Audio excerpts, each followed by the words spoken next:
Hello, hello! Good day mga ka-cutie! Nagbabalik na naman ang inyong cute na Cosinera. So, for today's video, magmarinate lang ko og kining atong pork tocino, no?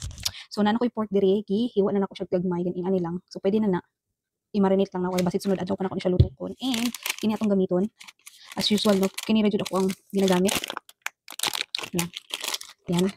And, dili kani siya red sa inyong karne. So, half lang siguro akong gamiton, kay gamay raman ni. Gamay ra. Ang ako lang buhaton is, mag-add ko aning paprika para nag-red siya gamay.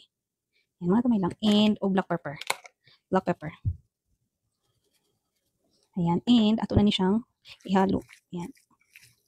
Gamay lang akong, half lang akong gigamit. Kaya daghan mo ni siya. And, gamay ra akong marinate na karne. Siguro kung 1 kilo siya, go. Ngani na itsura niya. Pero dili ka siya red. Kung gusto mo, magbutang mo og katong coloring good, food coloring na red. Pero ako dili na, paprika lang akong gigamit. So, ano lang siya. Ato na ni siyang isulod sa ato ang, tawag na, plastic Tupperware din atong ibutang sa ref, no? So, yeah. So, karon na adlaw magluto na ta og ice cream. Charot.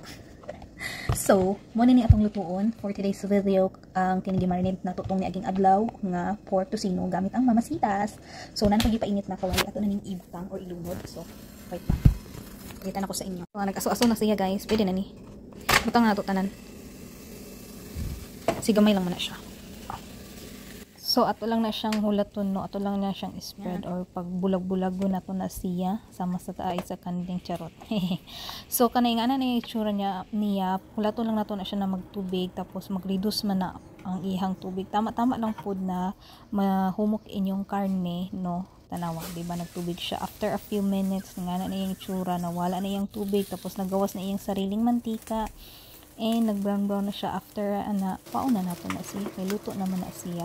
And ato lang na siyang i-set aside. Pagka man natog set aside, magluto na ko og fried rice. The same pan, wala na nako nagihugasan. So butang na tag butter and then ahos o kini ato ang gulay which is ang mixed veggies na to, no? So ato ra nang halo-haloon. Butang na nato na siya og pampalasa unya. So siguro after 2 to 3 minutes na ko pag halo-halo or pag sutian na nagbutang na ko aning rice.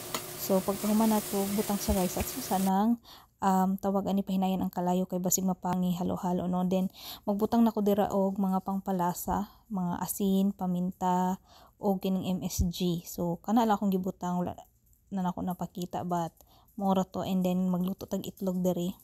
Nasay, duha lang kabuo kay. Sige ra kog itlog the few days, no? So, napulan ko sig kog itlog, kana.